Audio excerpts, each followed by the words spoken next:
So we have different angles. Thank you for your time. I appreciate the smell of the horses and I appreciate you.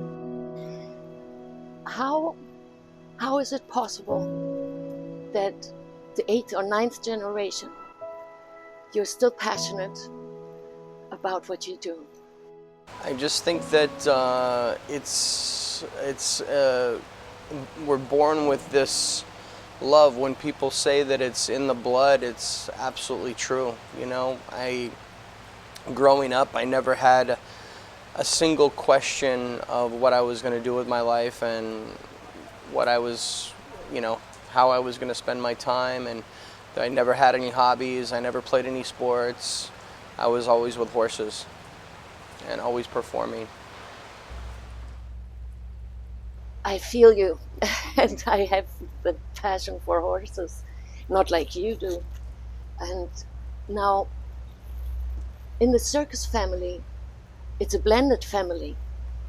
How do you keep things humane? Because moods can go up and moods can go down, and how do you handle that? So I think the best way to say that is it just comes with knowledge and understanding and respect. The first horses that I trained, I was 8 years old. So, watching my father, watching my mother, and then, obviously watching the parents before them, it's a different level of understanding than, I would say, than what most people that decide they want to be an animal trainer experience, because they're going to go through a lot more trial and error than I would, because it's a refined art, and it's a refined understanding. Can you say that when you work with humans, that this art to work with horses is beneficial for you? Absolutely, absolutely. But I'm patient with both, but humans are much more difficult to work with. I hear you. Yes. So how can you keep the family, the circus family, together? Because in this setting, by my understanding, it is almost like you're the father. Yeah. It's it's a huge. I carry a huge weight. I've been carrying this weight for a long time. I raised. My parents were divorced at a young age. When I was young, I should say, I was 12 years old, and I had 3 younger brothers, and we were taken away from horses because my mother, moved away from where my father was, and so I was a father at a young age, so carrying responsibilities just always kind of been my thing. Yeah. And when the family members, not the 4-legged ones, but the 2-legged members, when there is a challenge between them, how do you handle that? I think it's really important to let them know that, we have a common goal. Everybody has this common goal, and that whatever differences they have, they need to put them aside quickly, because they're going to affect the common goal. Mm-hmm. So it is like the North Star, that they all focus on that. Yeah. Yes, the common goal is to bring joy to communities, Exactly. and show the artistry. Everybody that performs here has an enormous passion for this show. They have an enormous passion for the horses, and performing. That's, we're all here. These people have been carefully chosen by me. And I go through a lot of people. Like, if it's not the right fit, we create a show. We try to keep a core group, but there's a lot of newcomers that come in and out each year because we need to refresh the show. And some of those newcomers don't make the cut because they don't have the same passion, and they're not willing to, sacrifice a piece of themselves to make sure that the common goal is reached, and unfortunately it happens a lot. Mm-hmm. How important do you consider integrity? Oh, enormous. I mean, yeah. It's the biggest part. And what would you like the world to know about the circus life and So about you, or what is the greatest message for you? so I would say that circus life in many respects it's very, very misunderstood, and it's misrepresented by by the big media machine, PETA, and other animal activist groups, and a few bad situations have really painted this enormously historic industry bad, and it's very, very sad. And I think, you know, when people work with animals, that's probably one of the biggest connections that we have to being true humans. We are connected to animals.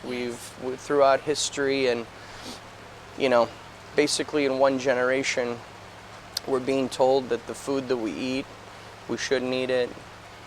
The animals that we work with, we shouldn't be with them, that we should live through a computer screen, and everything is being pushed to this artificial way of living, and I think it's very dangerous, and I think it's very sad. And when we separate ourselves from the natural part of what I feel humans are, animals, nature, our food source, you know, in such a short time, it's disturbing to me.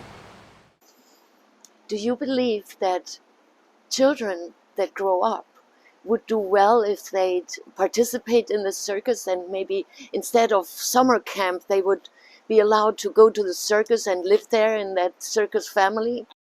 I tell you, a lot of the friends that I have that were not involved in the circus, if they would have had the responsibility and the discipline that I had, they would be a lot better off in life, you know. And you know, it doesn't matter what happens the night before when you're young and you're having a good time.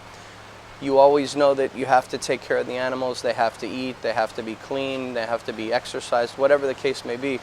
And that's always the driving force to wake up and be better and take care of your responsibilities. And when you have a love for animals like I do, it's very easy to wake up in the morning. Yes.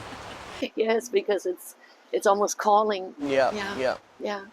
So if I understand correctly, that also the circus was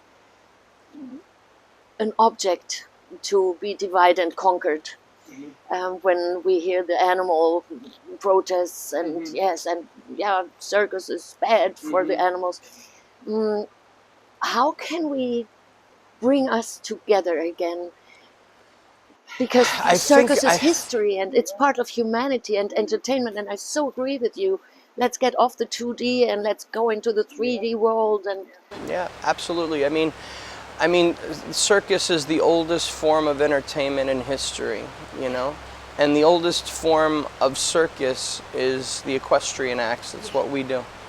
So we're really connected to that, and if people, instead of holding the sign in front of the circus, or you know, being online bullying, doing and saying these hateful, disgusting, painful things, if they would open their eyes and they would just look with an open mind, I think they would see things a lot differently. But it's a cult. I feel that it's a cult. It's a way of, you know, and they want to, from my perspective, they want to push their cult on other people. They want to tell you what you can do with your animals. They want to tell you what to eat. They want to tell you what to wear, and you know, that's not freedom. And I would say it's I don't even know how to say. It's just painful. It's like it's like telling somebody what to do with their children. Yeah. You know. well, it's what's happening, right? Yeah. And they're starting that too. Yeah. So, I mean, I feel like,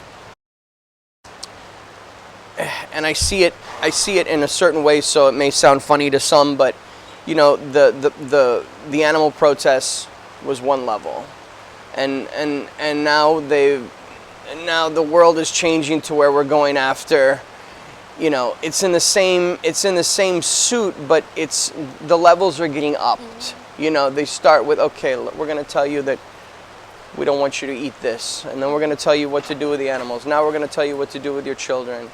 You know, now that we're going to, and it's crazy. It's very scary. How can we get back to more humanness? I don't know. I don't know. It's so we've strayed so far, and I think that the side that still believes in the traditional way needs to actually stand up and start to push back, because you know there's this small there's a small population with a very big voice, and they're the only ones talking in the room, you know, or who are allowed to talk, because others are censored. Exactly. And shut Exactly. down. Yeah. Mm. Yeah. Well, I'm with you, and I'm totally on board with you that yes, let's do life and maybe see life as a circus and be more active in it and participate and get back to the animal connection, because there's so much beauty and inner peace be found. Absolutely, and it's just I guess the easiest way to say it, it's you know, our show is an organic form of entertainment, and it's a true form of entertainment, and it's in a way it's we all have something primal to where we love animals, we love horses, and that's also, you know, ingrained in a lot of people. It's in our blood to you know, that's our history. That's our history, you know, and it's scary to want to try to forget who we are as humans, you know. I'm not interested in science fiction movies. I'm not interested. I like to watch historical pieces. I like to watch pieces that are based on reality or fact or whatever, but our world is right here. Why are we trying to push it away? I'm with you. I hear you. And I've seen yesterday after the show, there are so many young people and they're so artistic, and I mean the precision and discipline they have over their bodies is just outstanding. Yeah. And I really enjoy to see that so many young people are joining and keep that going and keep it alive. Unfortunately, there's not a lot of places to do what we're doing. This show is the only show in North America of its kind. And then there's only maybe 2 or 3 in Europe. And you know, in the beginning, my family, they had Cirque Zoppe equestrian. And it was all an equestrian circus. That's what it was in the 1900s, you know. They didn't have lions, they didn't have elephants, they didn't have, it's always horses. And there's so much that we can share with horses, and the bond that's created. I feel that in our show, it's a very intimate atmosphere, and people that are watching are able to see the connection, and I think it makes it very special. I think so, and I've witnessed it the second time now, and I will be back. And I think it is so important to give you a voice who is so passionate about humans through horses. Thank you very much, Ollissio. I appreciate you. So here, everyone got it. Horse people, let's stick together and let's support this beautiful piece of history so that it can remain alive. Thank you. That was wonderful. I appreciate it. Thank you. I appreciate. I think it is so important that we. Yeah, you're still cable. Oh no, it's fine. But It's you fine. can keep it. I'll keep it. You can keep it, yes, because we speak a little bit about these cuties here. I think it is so important because they see you as a star, and you are. But in this idealism world, or the idolism, oh yes, and there's the big one, and look he, and he's famous, and Instagram and TikTok. It's forgotten that there's a human behind. Exactly. And yes, of course, you are the star, and your pose is just perfect. Like 200 years ago, most likely, one of your ancestors showed through you in your physical appearance. And I find it so important that people see who you are. Yeah. And how you are. So most likely you don't even have a favorite horse. I don't. Because they're all your favorites. That's right. It's like a good parent to their children. Yeah, and they're all they're all extremely important to me. Yeah, and they're very unique. Yeah, They have their own characters. And Yep, and they have their own look. I try to always pick horses based on their personality above all.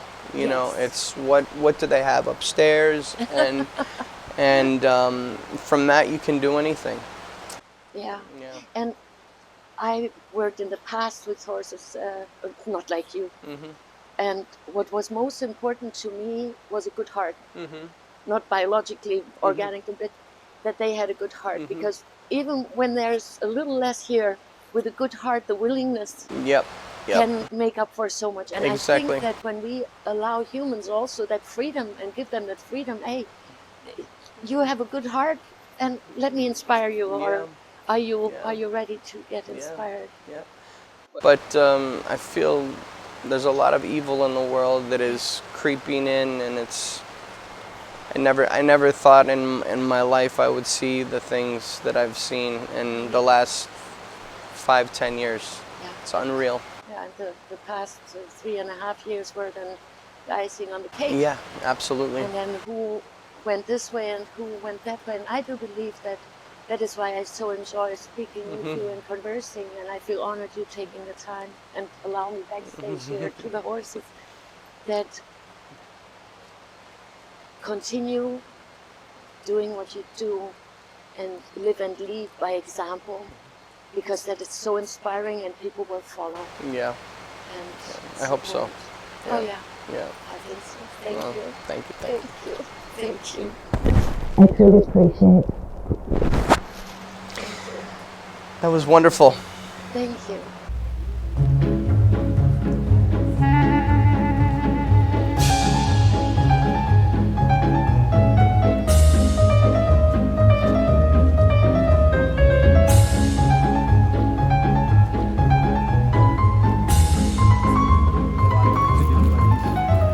Fantastic. He's got the right temperament. What's his name? Valentino. Valentino. Come over. It's all in the stall. The rain. You gotta clean this stall. Oh, poverino. Oh yes, poverino. Oh, you say it in Italian to him. Poverino. Yeah.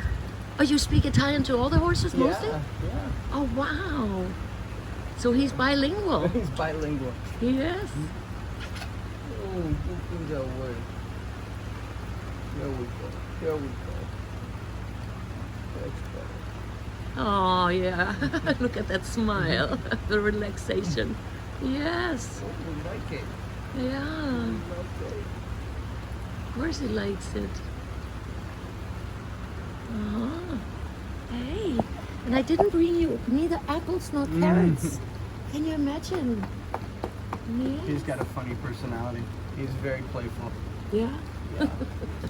He's just very serious right now. He doesn't like the weather. German saddle, I'll show you. Yes. So this is called, I believe it's called, the correct pronunciation is a Buchenberger. Buchenberger, I know. And then this is a 17th century dressage saddle. Oh. So it's obviously a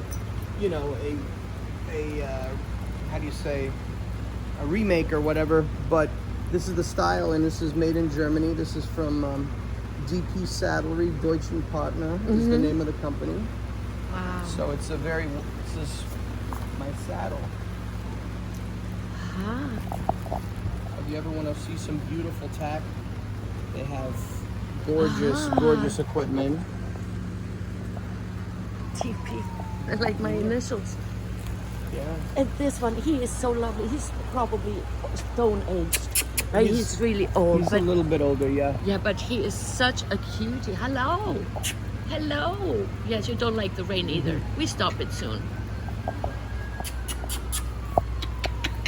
Yes.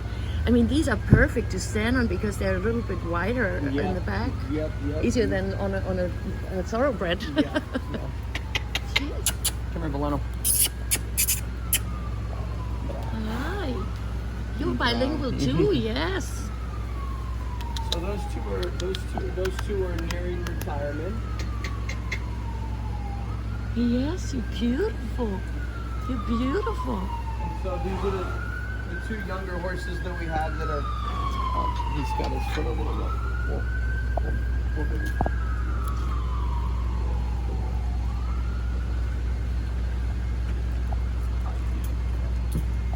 These are the two younger horses that we have coming up that are. He seems like an Islander.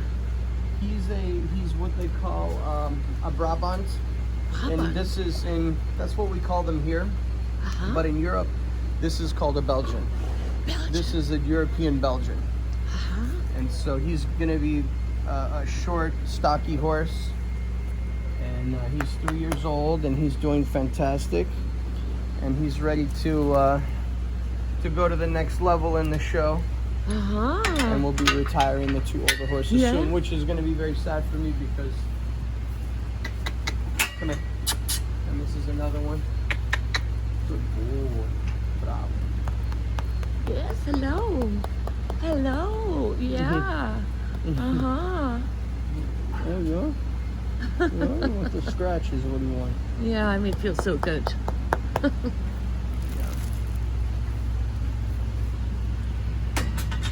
And these are also very pretty. Yes, this color is called Gula. Gula. I've never seen one like It's a these. very primitive color.